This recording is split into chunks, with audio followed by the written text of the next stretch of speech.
That one right there made me the greatest player of all time. For so many reasons.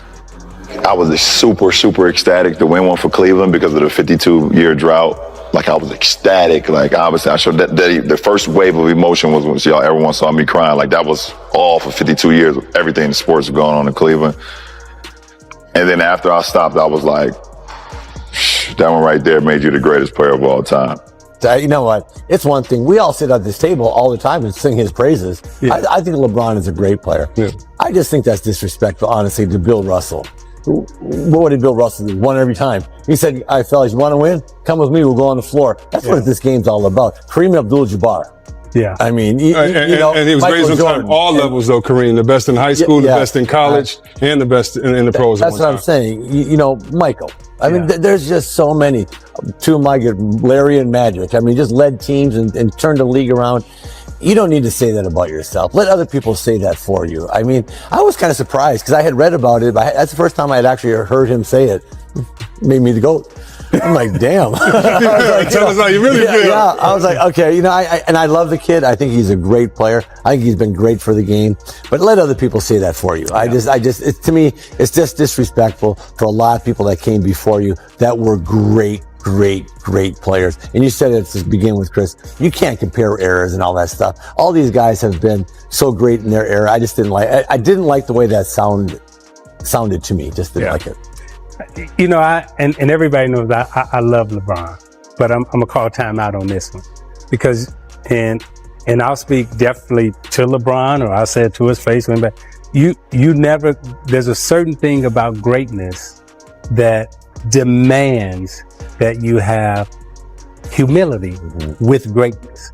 Now, I've never heard, even though we argue about Michael Jordan being the greatest of all time, or Kareem Abdul-Jabbar being the greatest of all time, LeBron James being the greatest of all time, we have those arguments in debate. I have never heard Michael Jordan say he's the greatest of all time. Yeah. Even though he may think that, even though Kareem may think that, right? You just don't come out and say that. Now, in this era, you know, maybe it's okay for people to come out and say that.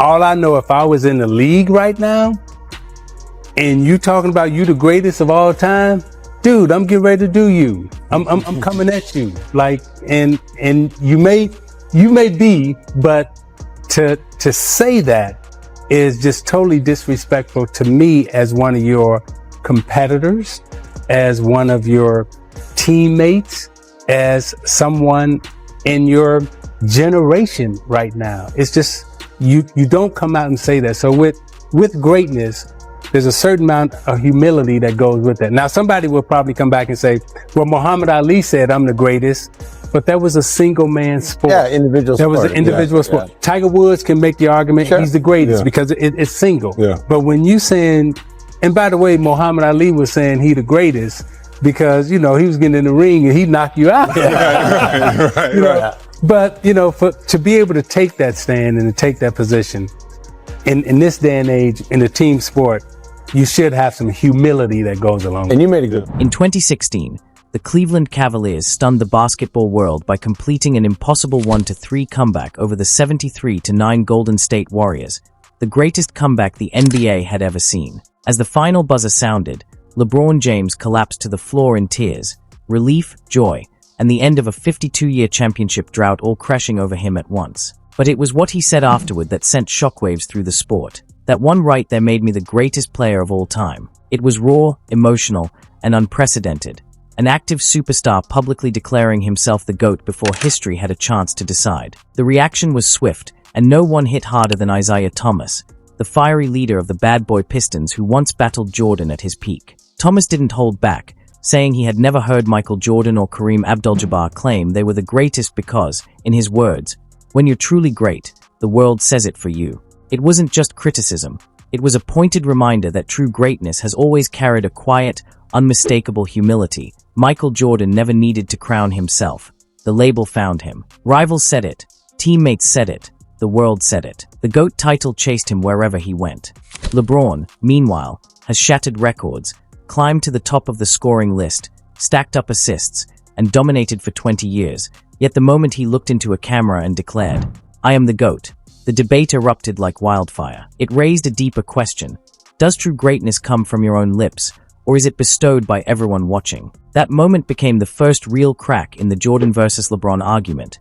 One man universally anointed, the other self-proclaimed. And while LeBron's resume is a mountain of historic numbers, points, assists, longevity, unmatched versatility, statistics alone don't forge basketball mythology. Aura does. And this is where Jordan stands alone. The moment he stepped into an arena, the entire atmosphere shifted.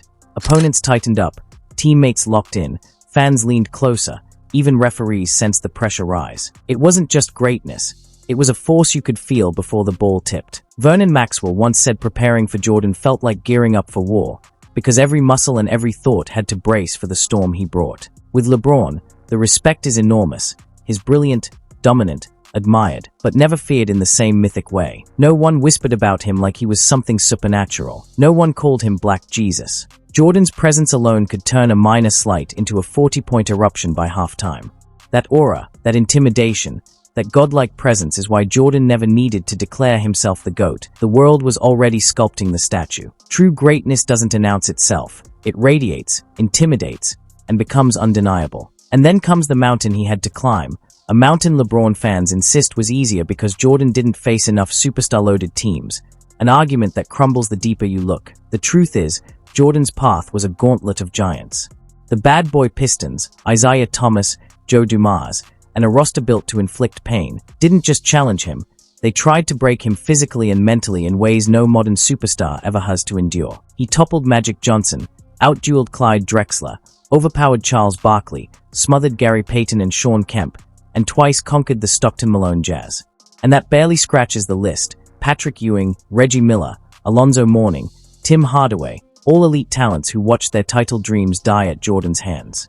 LeBron has faced the Warriors, the Spurs, the Thunder, but the NBA of today is a different world. Rules protect stars, hand-checking is gone, spacing reigns, and scoring is easier than ever. Jordan, meanwhile, absorbed body blows on every drive, was grabbed, doubled, tripled, and thrown to the floor, yet kept rising, kept winning, and finished a perfect 6-0 on the biggest stage. Jordan's journey was carved through resistance, not privilege, and that's why his legacy hits harder than numbers alone. LeBron's resume is massive, but Jordan's list of conquered titans, the Pistons, Lakers, Suns, Blazers, Jazz, Knicks, and Pacers, reads like a Hall of Fame graveyard. 6 trips to the finals, 6 wins, 6 finals MVPs. He walked onto the biggest stage with zero fear and walked off flawless. Every moment was pressure-packed, every possession magnified, yet Jordan never cracked.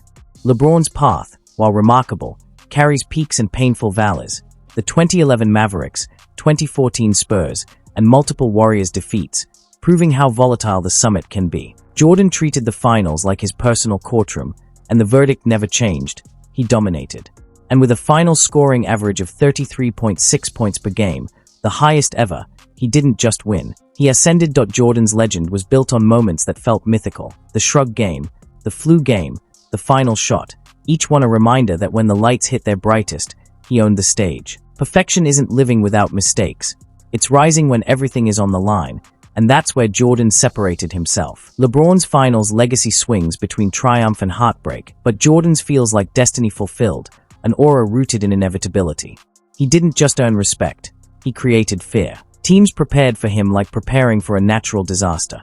Strict rest, locked-in focus, and the understanding that survival was the goal. Jordan wasn't a matchup, he was a force, a storm that rolled through arenas with the intensity of a mythic figure, fueled by every slight and every whisper. 4-point halves, the shrug, the poster dunks, the mental warfare, from crushing Dembo to breaking Muggsy Bogues. Jordan didn't just beat opponents, he engraved himself into their memories forever. Even Jordan's own teammates felt the fire. Steve Kerr, Will Perdue, Scott Burrell, all pushed, tested, and sometimes literally punched because practice wasn't practice, it was battlefield conditioning for the pressure of June. If you couldn't survive that, you couldn't survive the finals. LeBron inspires admiration, Jordan inspired fear, and in competition, fear is the purest form of respect. Legends don't just praise Jordan, they describe him as terrifying, inevitable, a figure they called Black Jesus because he felt larger than the game itself. Jordan wasn't just the standard of greatness, he was an era, a cultural shift, the moment sports stepped into mythology. Before him, The NBA was rising but still regional, saved by Magic and Bird yet searching for its global identity. Jordan detonated it worldwide. He became the face of Nike, the force behind Air Jordan, a brand still ruling decades after his last shot. He turned sneakers into culture, commercials into canon, and athletes into international icons. And it wasn't just branding. His presence lived in every interaction and every matchup. Players who faced him didn't remember just the points. They remembered the experience of standing across from a phenomenon. They remembered the intimidation, the way the room shifted the second Jordan stepped into the gym. Teammates recalled practices that felt tougher than games because he demanded excellence every single day. No excuses, no hiding. Opponents remembered the trash talk, the dunks, the silent glare that told you your night was already over. Even presidents, CEOs, and regular people still use his name as the ultimate benchmark, the Michael Jordan of surgeons, the Michael Jordan of chess, because his legacy became the universal language of greatness. Nobody says the LeBron James of anything. That aura, that once-in-a-lifetime presence, belongs to Jordan alone.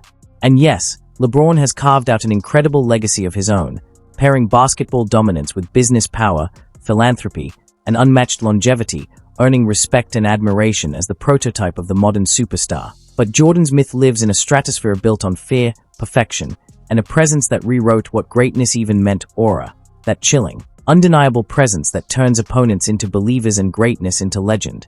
That was Jordan's gift, and no one else has.